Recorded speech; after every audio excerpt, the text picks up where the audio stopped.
So class 12, chapter 12 again, linear programming problem, exercise 12.2 और ये पूरी की पूरी आपकी बेस है वर्ड प्रॉब्लम पे, यानी कि जितनी भी क्वेश्चंस हैं उनमें वर्ड प्रॉब्लम्स हैं, उसे कन्वर्ट करना है पहले मैथमेटिकल प्रॉब्लम्स के अंदर एंड देन आप फिर स्टार्ट करोगे उसको प्रॉपर्ली सॉल्व करना, जिससे हमने क्लास में सॉल्व किया था।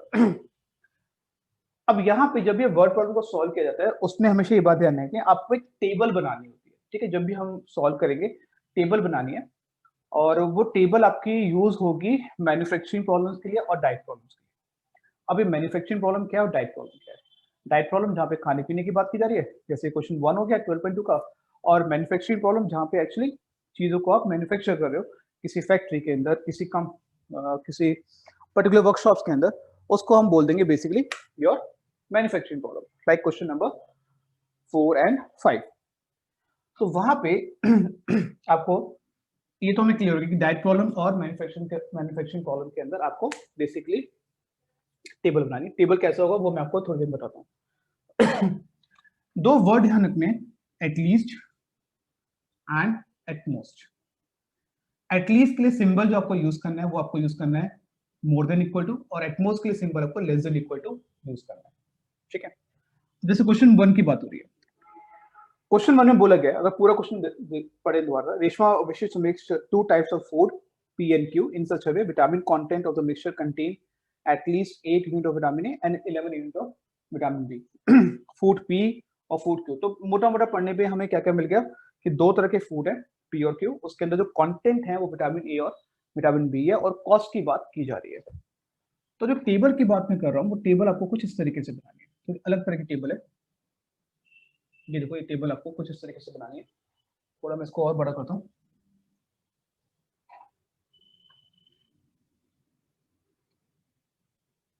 ये हमने इसको बड़ा कर लिया। ये कुछ टेबल आपको ऐसे बनानी है, ये टेबल आपको बनानी है, थोड़ी अलग तरह की टेबल है। यहाँ पे आप लिखोगे, एक और बनाना पड़ेगा,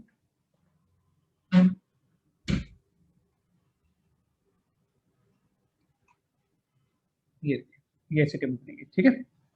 सो यहाँ पे इन दो जगह पे आप लिखोगे फूड, कौन कौन से फूड की बात की जा रही है।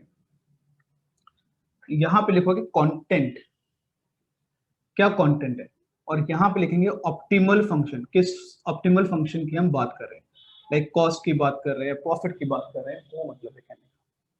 तो फूड तो ऑब्वियसली बात है पी एंड क्यू है, यहाँ पे पी और क्यू लिख दिया। कंटेंट उसमें विटामिन ए है, विटामिन बी है, और जो ऑप्टिमल फंक्शन है वो आपका कॉस्ट है। तो ये एक क्वेश्चन की एक ब्रीफ रीडिंग लेने पर मुझे सारा पता लग गया। अब इस बॉक्स का क्या मतलब है कि फूड पी के अंदर विटामिन ए कितना है, इसका मतलब क्या है, फूड क्यू के अंदर विटामिन बी कितना है, इसका मतलब क्या होगा, फूड पी की कॉस्ट कितनी है, फूड क्यू की कॉस्ट कितनी है, राइट।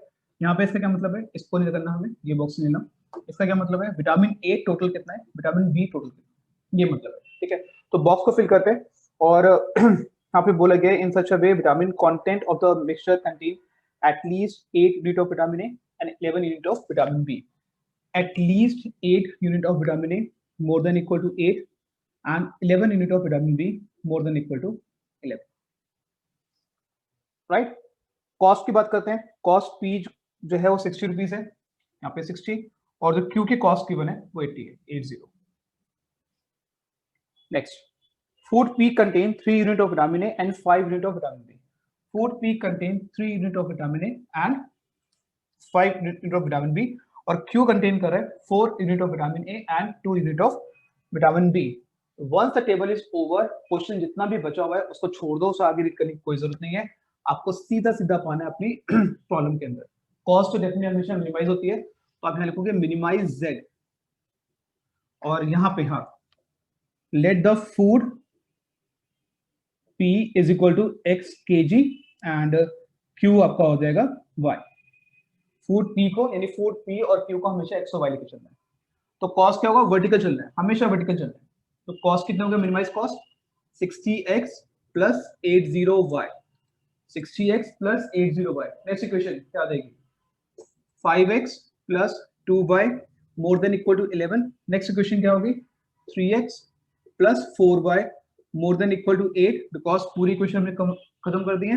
और लास्ट में आपको ये लिखना जरूरी है x and y greater than equal to 0। ये मैंने कल भी आपको कहा था कि हर प्रॉब्लम के अंदर आपको x और y more than equal to 0 लिखना जरूरी है। अब देखिए पूरी की पूरी प्रॉब्लम कन्वर्ट हो गई एक्सरसाइज 12.1 जैसा। इसमें पहला वाला ऑप्टिमल फंक्शन है, ये आपके कंस्ट्रेंट हो गए, आपके फर्स्ट क्वाड्रेंट आ गया। ठीक है, अगर ग्राफ की बात करेंगे ये आपका टाइप 2 ग्राफ है, बिकॉज दोनों के अंदर आपकी फॉल्स स्टेटमेंट आ रही है। तो आपको प्रोसीड करना है टाइप 2 के अकॉर्डिंगली। राइट, टाइप 2 हमें ऑलरेडी लास्ट क्लास में डिस्कस कर चुके हैं, उसकी वीडियो अवेलेबल है, आप वहां पे चेक कर सकते हो। This is all about your question 1।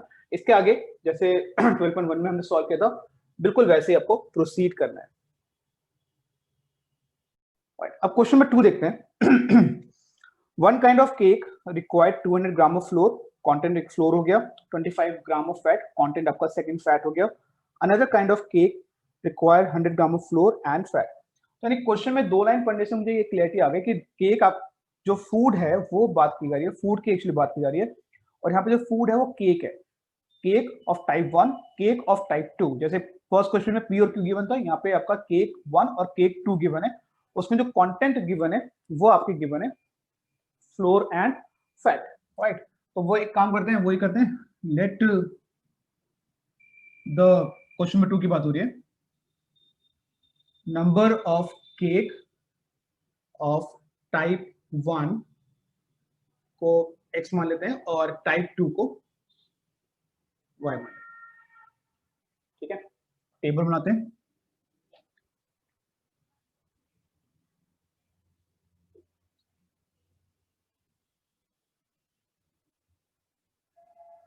ज्यादा बन गए, एक ज्यादा बन गया,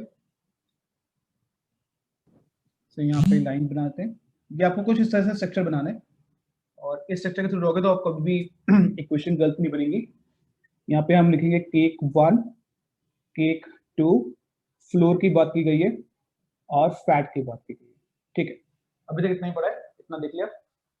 अब क्वेश्चन में बोला गया कि जो फर्स्ट केक है उसमें 200 ग्राम ऑफ फ्लोर है, 200 ग्राम, और यहाँ पे आपका जो फैट है वो 25 ग्राम है।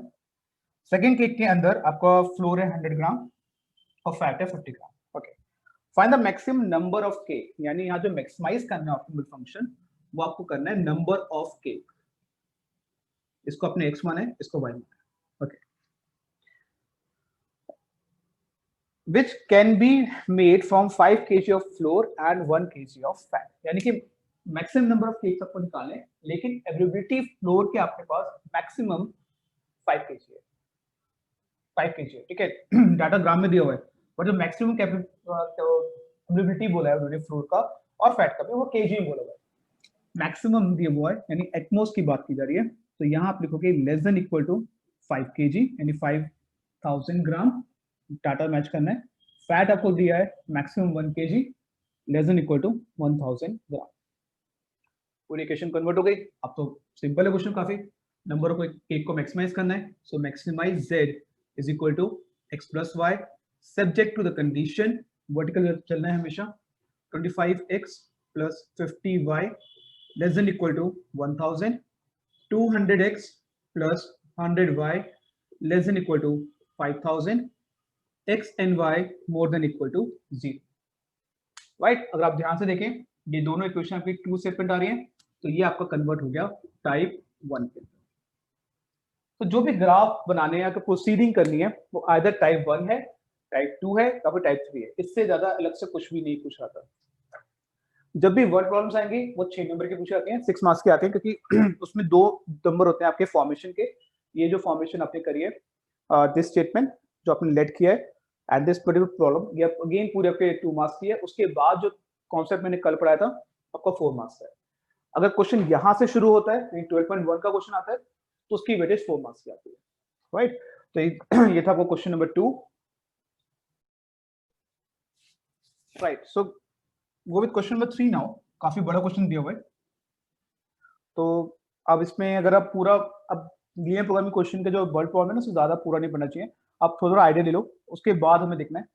तो मैन्युफैक्चरिंग प्रॉब्लम है, क्योंकि टेनिस और रैकेट्स की क्रिकेट बैट की बात की गई है, तो अब यहाँ पे हम फूड को लिख रहे थे, वहां पे हम टेनिस रैकेट और क्रिकेट के बैट लिखेंगे। ठीक है, और कंटेंट ऑफ कोर्स इसमें खाने पीने की बात तो नहीं की जाएगी, कंटेंट तो नहीं है, तो यहाँ पे मशीनरी की बात करेंगे। तो जहाँ हम कंटेंट लिख रहे थे vitamin A, vitamin B, flour, fat, वहाँ पे मशीन की बात करेंगे। तो यहाँ पे देखा जा रहा है कि मशीन टाइम और क्राफ्टमैन टाइम की बात की गई है। So in this case, so let the number of, question में बोला गया सबसे पहले टेनिस रैकेट, उसको एक्स मान लेते हैं और क्रिकेट बैट को वाई मान लेते हैं। टेबल बनाते हैं प्रॉपर्ली।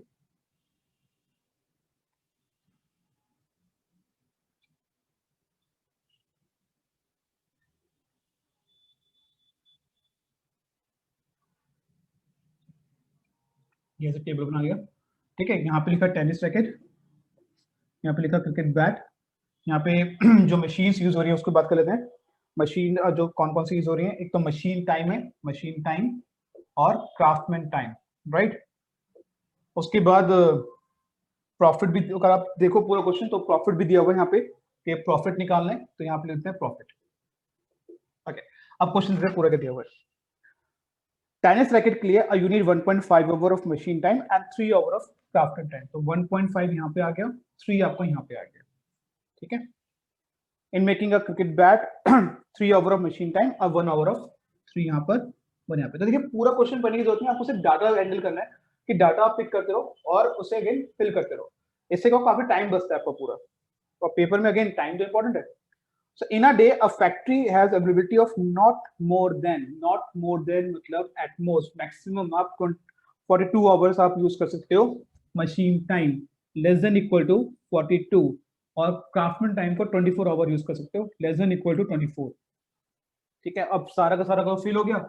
अब बस प्रॉफिट की बात की जा रही है। अब मैं देखूंगा पूरे क्वेश्चन में प्रॉफिट का लिखा हुआ है, प्रॉफिट लिखा हुआ है आपके बिल्कुल सेकंड पॉइंट पर कि क्रिकेट जो टेनिस रैकेट का बैट है उस पर 20 रुपीज का प्रॉफिट है और बैट पे 10 रुपीज का है, यहाँ पे 20, यहाँ पे 10। क्वेश्चन को पढ़ना आप करिए बंद और आप सीधे से ज्यादा, ये प्रॉफिट तो हमेशा मैक्सिमाइज होता है। So maximise z is equal to vertical चलना है, हमेशा वर्टिकल चलना है, is basically 20x plus 10y subject to the condition, vertically move करेंगे 3x plus y less than equal to 24, again vertical move करना है 1.5x plus 3y less than equal to 42, x और y की value more than equal to 0 आ गई है, because दोनों statement आपकी ट्रू आ रही है। तो जो प्रोसीडिंग आपको करना है वो आपको टाइप 1 के थ्रू करना है और 2 टाइप 1 के थ्रू करना है, right. This complete your question number 3। तो ध्यान रखिए हमेशा सबसे पहले 12.1 करने चाहिए। 12.1 से क्या होता है, आपको क्लियर हो जाता है आपको ग्राफ कैसे प्रोसीड करने हैं। फिर 12.2 में आपको सिर्फ इक्वेशन बनानी है और उसे लिंक करना है कि वो टाइप 1 है, टाइप 2 है, टाइप 3 है। It's called smart working game, right. This complete your question number 3। कि क्वेश्चन नंबर 4 के अंदर आपको बोला गया कि manufacture produce nuts and bolts. तो नट्स एंड बोल्ट्स को मैंने यहाँ रखा, नट्स को मैंने ऊपर रखा। क्वेश्चन 4 की बात करें, नट यहाँ पे, बोल्ट यहाँ पे, मशीन ए और मशीन बी हम यहाँ पे यूज कर रहे हैं। और प्रॉफिट की बात की गई इस क्वेश्चन की, तो यहाँ पे हमने ऑप्टिमल फंक्शन में प्रॉफिट डाल दिया। क्वेश्चन बोल रहा है कि एक पैकेट नट्स बनाने के लिए मशीन ए को 1 आवर चाहिए और मशीन बी को 3 आवर चाहिए, और एक पैकेट बोल्ट्स बनाने के लिए मशीन ए को 3 आवर चाहिए और मशीन बी को 1 आवर चाहिए, राइट। दोनों मशीन मैक्सिमम एबिलिटी दोनों मशीन की है 12 आवर्स की है। मैक्सिमम एबिलिटी मतलब at most less than equal to, both में 12 आपका आ गया। प्रॉफिट की जब बात की जा रही है, नट्स का जो प्रॉफिट है वो एक पैकेट का 17.50 है और बोल्ट का जो प्रॉफिट है 7 है। बिकॉज पूरी टेबल फिल हो गई है, अब हम आगे प्रोसीड करते हैं। Number of packet of nuts को x मान लेते हैं, number of packets of bolt को y मान लेते हैं। ये पूरा हमारा टेबल कंप्लीट हो गया, हमने लेट्स भी कर लिया, लेट भी कर लिया। अब आते हैं अपनी प्रोग्रामिंग प्रॉब्लम के अंदर। हमेशा वर्टिकल मूव करना है। Profit is all about your maximise. So maximise z is 17.50 plus 7y, vertical order 3x plus y less than equal to 12, x plus 3y less than equal to 12, और x and y is more than equal to 0। Because ये दोनों statement आपकी two statement आ रही है, तो यहाँ पर type 1 के थ्रू सॉल्व किया जाएगा। It's all about question number 4। Question number 5 onward जितने भी हैं वो भी आपके इसी तरीके से क्वेश्चंस को सॉल्व किया जाएगा। सो क्वेश्चन 5 एक बार देखते हैं। और क्वेश्चन 5 को जैसे एक निगाह मानने को लग गया कि यार ये मैन्युफैक्चरिंग प्रॉब्लम है, बिकॉज क्वेश्चन में लिखा भी हुआ है कि a factory manufacture 2 types of screws. तो जब कोई टेबल आपको बनानी है, वो टेबल थोड़ी सी अलग फॉर्म में बनती है, कुछ इस तरीके से आपको टेबल बनानी है जैसे मैं आपको बना रहा हूँ। इसके मार्क्स नहीं होते, ये जस्ट आपके एक हेल्पिंग के लिए होता है।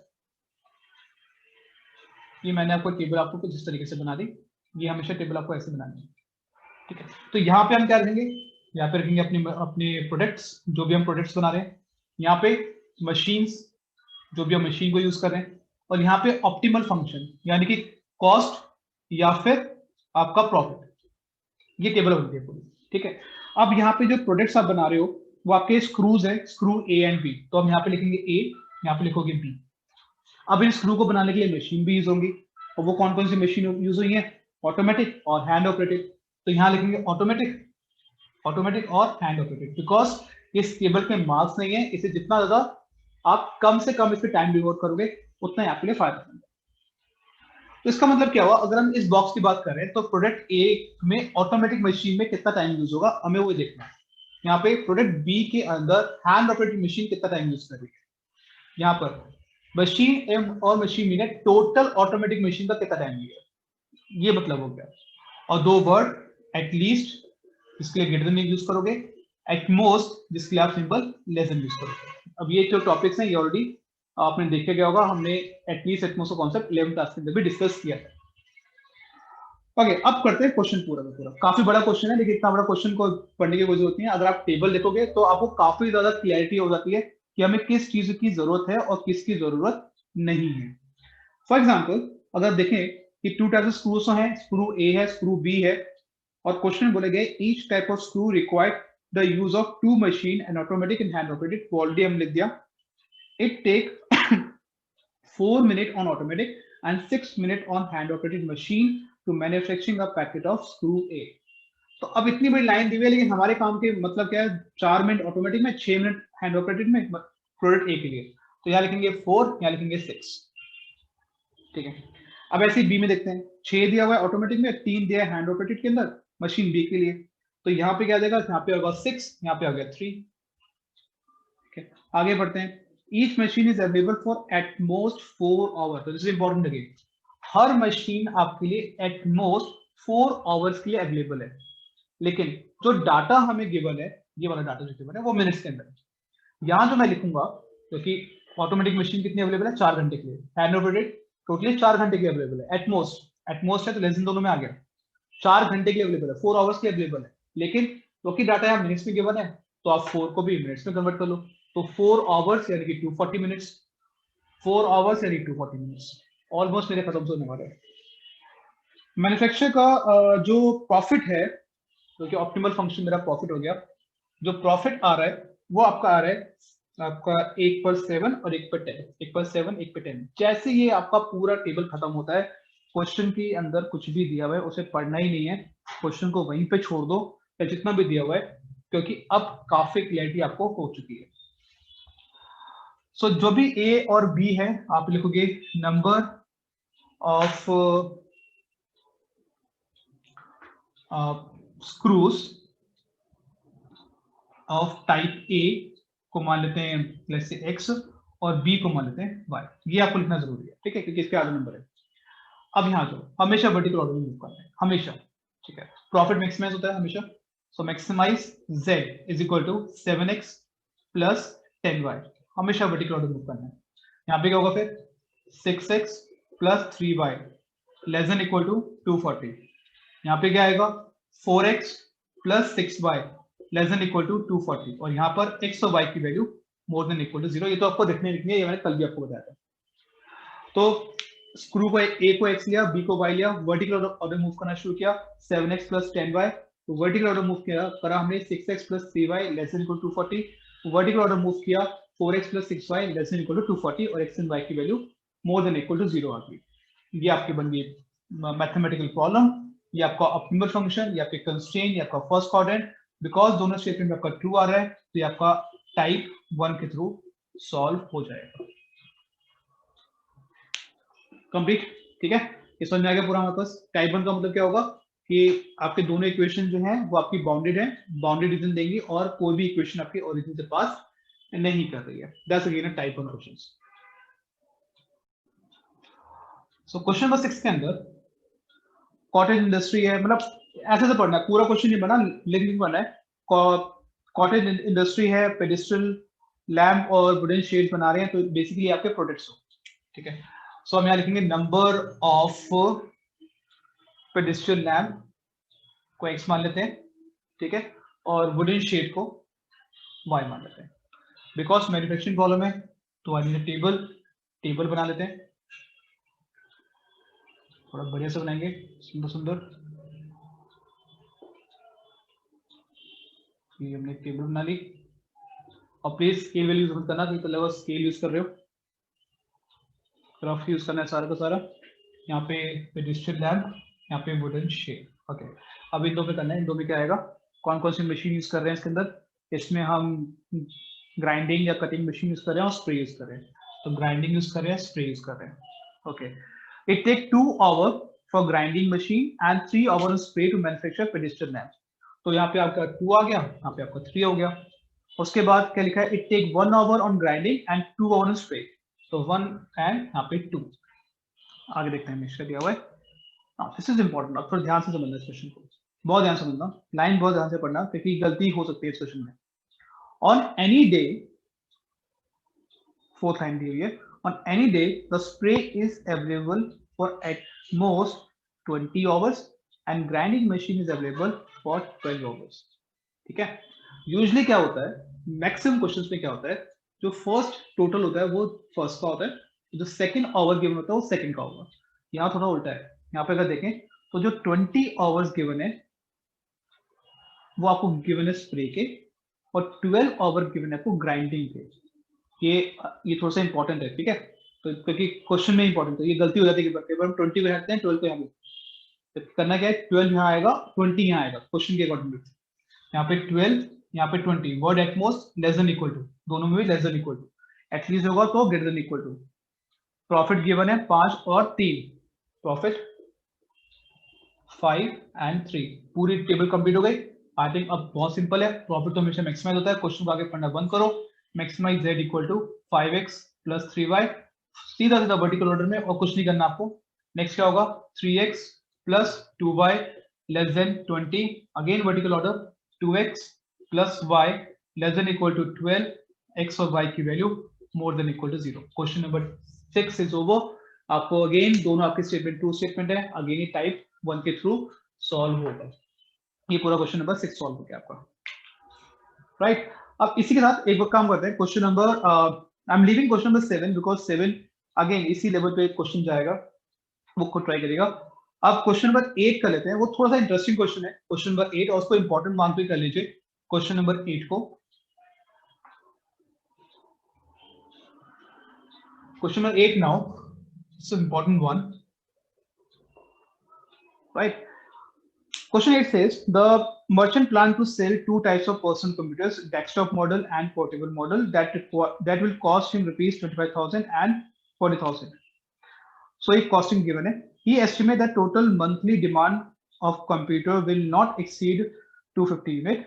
Determine the number of unit of each type of computer which the merchant should stock to get maximum profit if he does not want to invest more than rupees 70 lakh. If his profit on the desktop model is 4500 and portable model is 5000. तो बहुत सारी चीजें इस question में given है, और confusing करता है क्वेश्चन कई बार ये, क्योंकि ये अगर आपने देखो क्वेश्चन नंबर 2 से लेकर क्वेश्चन नंबर 7 तक वो एक सिमेट्री बेस्ड क्वेश्चन है, सारे के सारे वो सिमेट्री बेस्ड क्वेश्चन है, बट ये थोड़ा सा अलग चलता है क्वेश्चन।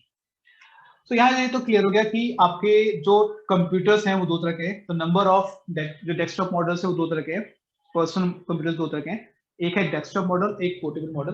तो नंबर ऑफ डेस्कटॉप मॉडल को x मान लेते हैं और पोर्टेबल मॉडल्स को y मान लेते हैं, ठीक है। तो बिकॉज मैन्युफैक्चरिंग वाली कॉन्सेप्ट ही जा रहा है, उसी को लेके चलेंगे। यहाँ पे इसको ऐसे लिखा, यहाँ पे अपने desktop model, portable model. Question पढ़ते ही मुझे पहले एक स्टेटमेंट क्लियर हो गई थी। अब यहाँ पे ना इंपॉर्टेंट इसलिए है क्योंकि देखो इंपॉर्टेंट इसमें एक बात भी है कि इसमें ना कॉस्ट की बात भी की गई है और प्रॉफिट की बात भी की गई है। एक ही क्वेश्चन में कॉस्ट भी आ गया, प्रॉफिट भी आ गया। पहले में ऐसा क्वेश्चन नहीं होता था, उसमें किसी में कॉस्ट होती थी, किसी में प्रॉफिट होता था, पर इस क्वेश्चन में कॉस्ट भी आ रही है और प्रॉफिट भी आ रहा है। तो मैं लिखूंगा कॉस्ट, यहाँ पे मैंने कॉस्ट लिख दी, ठीक है। यहाँ पे नंबर ऑफ यूनिट्स, कि नंबर ऑफ यूनिट्स की बात की गई है, ठीक है। और उसके बाद और क्या बोला गया क्वेश्चन के अंदर, आपको बोला गया प्रॉफिट के अंदर, तो यहाँ पे लिख देते हैं प्रॉफिट। तो मेरा ऑप्टिमल फंक्शन है वो मेरा प्रॉफिट होगा, बिकॉज उन्होंने क्वेश्चन में क्लियरली बोला हुआ है कि आपको प्रॉफिट को मैक्सिमाइज करना है। तो मेरे लास्ट जो होता है कॉलम वो हमेशा ऑप्टिमल फंक्शन के लिए रिजर्व होता है, वहां आपने ऑप्टिमल फंक्शन को रखना है, और इस केस में ऑप्टिमल फंक्शन है प्रॉफिट। ओके, तो क्वेश्चन के अकॉर्डिंगली डेक्स्टर मॉडल की जो कॉस्ट है वो है 25,000 रुपए, तो यहाँ आपका आ गया 25,000, ठीक है। और नीचे आपका आ गया 40,000। टोटल इन्वेस्टमेंट है 70 लाख, ठीक है, लिखिए एच। राइट, अब यूनिट्स मैच नहीं करेंगे, तो 70 लाख को मुझे 1000 में कन्वर्ट करना है, तो कैसे करेंगे? आई थिंक कुछ इस तरीके से होगा, राइट। नंबर ऑफ यूनिट्स, इसको अपने एक्स माने, इसको वाई माने। क्वेश्चन कह रहा है कि जो टोटल डिमांड है वो आपकी 250 से एक्सीड नहीं हो सकती, तो less than equal to 250। Profit की बात करते हैं, एक पे प्रॉफिट है आपका, डेस्कटॉप पे प्रॉफिट है 4500, और यहाँ पे 4500, और यहाँ पे आपका आ गया 5000। डाटा पूरा कंप्लीट हो चुका है, प्रॉफिट को मैक्सिमाइज करना है हमेशा, तो वर्टिकल ऑर्डर चलेंगे, maximise z which is equal to 4500 x 5000 y subject to the condition x plus y less than equal to 250। थोड़ा सा इसको सिंप्लीफाई कर लेते हैं क्योंकि काफी ज्यादा हो जाएगा। यहाँ पे 3 जीरो से काटे, यहाँ पे 3 जीरो से काटे, यहाँ पे 3 जीरो काटे, ठीक है। तो ये कितना हो जाएगा इक्वेशन नेक्स्ट में, 25x 40y less than equal to 7000, और आपकी इक्वेशन में x और y more than equal to 0 होगा, बिकॉज दोनों स्टेटमेंट आपकी ट्रू है। ये भी आपका फिर टाइप 1 के अंदर काउंट हो जाएगा, ठीक है। इसको क्वेश्चन रेट काफी इंपॉर्टेंट है क्वेश्चन, क्योंकि इसका रीजन बहुत क्लियर है, क्योंकि एक ही क्वेश्चन में कॉस्ट और प्रॉफिट दोनों आ गए हैं। यूजुअली ऐसा नहीं होता कि दोनों ही चीजें पूछ जाती हैं, कॉस्ट एंड प्रॉफिट। यहाँ पे कॉस्ट भी आ गया, प्रॉफिट भी आ गया, जिसमें कॉस्ट को उन्होंने कंस्ट्रेंट करवा दिया और प्रॉफिट को ऑप्टिमल फंक्शन बना दिया।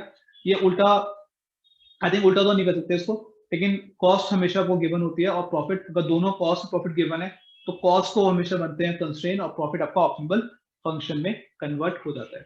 This complete your word problem for the exercise 12.2.